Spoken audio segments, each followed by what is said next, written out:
الحمدللہ والصلاة والسلام علی رسول اللہ وعلی آلہ وصحبہ ومن والاه۔ معزز ناظرین، قابل احترام خواتین، السلام علیکم ورحمۃ اللہ وبرکاتہ۔ ہر مومن و مسلمان، مرد ہو یا عورت، اس کی دلی تمنا اور آرزو ہوتی ہے کہ اللہ تبارک و تعالیٰ مرنے کے بعد اسے جنت الفردوس نصیب فرمائے۔ ہم دعا کرتے ہیں کہ اللہ تبارک و تعالیٰ کہنے والے کو بھی، سننے والوں اور بھائیوں سبھی کو، ہم سب کو جنت الفردوس کا حقدار بنائے اور جنت الفردوس نصیب فرمائے، آمین۔ معزز سامعین، ہماری اور آپ کی کتنی بڑی خوش نصیبی ہوگی اگر جنت کے اندر ہمیں اور آپ کو ابو بکر، حضرت عمر، حضرت علی، حضرت عثمان جیسے جلیل القدر صحابہ کی صحبت اور سنگت نصیب ہو جائے۔ کیا آپ جانتے ہیں کہ اللہ کے نبی جناب محمد رسول اللہ صلی اللہ علیہ وسلم نے ایک ایسا عمل بھی بتلایا ہے کہ اگر اپنی زندگی کے اندر وہ عمل ہم کرتے رہیں تو انشاءاللہ العزیز مرنے کے بعد صرف جنت ہی نہیں، جنت کے اندر ان جلیل القدر ہستیوں کی صحبت و رفاقت اور سنگت ہمیں اور آپ کو نصیب ہو سکتی، جنہیں ہم خلفائے راشدین کہتے ہیں، جنہیں صحابہ کرام کہتے ہیں، جنہیں تابعین عظام کہتے ہیں۔ تو بہرحال ان بزرگ ہستیوں کی بھی صحبت ہمیں اور آپ کو جنت کے اندر نصیب ہو سکتی ہے، بشرطے کہ ہم اس کا تقاضا پورا کریں۔ تقاضا کیا ہے؟ آئیے اس کو ایک متفق علیہ روایت بخاری اور صحیح مسلم کی روایت کی روشنی میں آپ سامنے پیش کروں۔ صحیح بخاری اور صحیح مسلم کے اندر حضرت انس بن مالک رضی اللہ تعالیٰ عنہ کی روایت ہے کہ ایک اعرابی، بدوی اور دیہاتی شخص نے اللہ کے نبی یا محمد رسول اللہ صلی اللہ علیہ وسلم سے دریافت کیا، پوچھا کہ اے اللہ کے رسول صلی اللہ علیہ وسلم، متی الساعہ، کہ قیامت کب آئے گی؟ اللہ کے نبی صلی اللہ علیہ وسلم نے اس سے سوال کیا، ما عادت لہا، کہ میرے بھائی قیامت کی آمد و قیام اور اس کے آنے کے بارے میں تم سوال کر رہے ہو، مگر یہ بتاؤ کہ تم نے اس کے لیے تیاری کیا کی ہے کہ اگر قیامت کا دن بپا ہو گیا، روز حساب آ گیا تو تم اس دن نجات پا سکو گے، کامیاب ہو سکو گے۔ اس کے لیے کیا کیا اعمال تم نے کیے ہیں، کتنے اعمال کیے ہیں؟ اس شخص نے کہا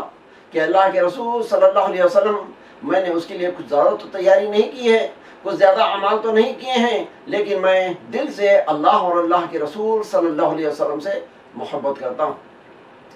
صحیح بخاری ہی کی ایک دوسری روایت کے اندر ہے کہ اس شخص نے کہا کہ اللہ کے رسول صلی اللہ علیہ وسلم، میں نے بہت زیادہ نمازیں تو نہیں پڑھی ہیں، بہت زیادہ روزے نہیں رکھے ہیں، بہت زیادہ صدقہ خیرات نہیں کیا ہے، لیکن میں دل سے اللہ اور اللہ کے رسول صلی اللہ علیہ وسلم سے محبت کرتا ہوں۔ اللہ کے نبی صلی اللہ علیہ وسلم نے اس کے جواب میں فرمایا، انت مع من احببت، کہ میرے بھائی اگر تم اپنی بات میں سچے ہو اور اللہ اور رسول سے محبت کرتے ہو تو اس کے سلسلے میں یہ خوشخبری سن لو کہ جنت میں تم اس کے ساتھ رہو گے جس سے تم دنیا میں محبت کرتے ہوئے زندگی گزارو گے۔ صحیح بخاری ہی کی ایک دوسری روایت ہے جس کا حدیث نمبر ہے 3688 کی حدیث کے نریٹر اور راوی حضرت انس بن مالک رضی اللہ تعالیٰ عنہ کہتے ہیں، فما فرحنا بشيء فرحنا بقول النبي صلی اللہ علیہ وسلم انت مع من احببت، کہ ہمیں اللہ کے نبی صلی اللہ علیہ وسلم کے اس فرمان کہ تم جنت میں اس کے ساتھ رہو گے جس سے تم دنیا میں محبت کرتے ہوئے زندگی گزارو گے، اتنا خوشی ہوئی کہ اس سے بڑھ کر کے مجھے اور کبھی کسی چیز پر اتنا خوشی نہیں ہوئی، اس لیے کہ میں اللہ کے رسول صلی اللہ علیہ وسلم سے اور حضرت بکر رضی اللہ تعالیٰ عنہ سے، حضرت عمر رضی اللہ تعالیٰ عنہ سے محبت کرتا ہوں اور امید کرتا ہوں کہ انشاءاللہ العزیز اس محبت کے نتیجے میں اللہ تبارک و تعالی ہمیں جنت الفردوس کے اندر ان اپنے نیک بندوں کی صحبت نصیب فرمائے گا۔ اگرچہ میں نے ان کے جیسے اعمال نہیں کیے ہیں ان کے جتنے اعمال نے کیے ہیں۔ تو حضرات گرامی، یہ روایت اور اللہ کے نبی صلی اللہ علیہ وسلم کا یہ فرمان ایک ایسا فرمان ہے جس سے ہمیں اور آپ کو بھی دلی مسرت محسوس کرنی چاہیے، اللہ کا شکر ادا کرنا چاہیے، خوش ہونا چاہیے۔ اور اگر ہم جنت میں ان نیک ہستیوں، بزرگ ہستیوں کی صحبت چاہتے ہیں، رفاقت چاہتے ہیں، ان کی سنگت چاہتے ہیں، تو ہمیں دنیا میں ان کی محبت کا جو تقاضا ہے، ان کی محبت کا جو اسلامی تقاضا ہے، وہ ہمیں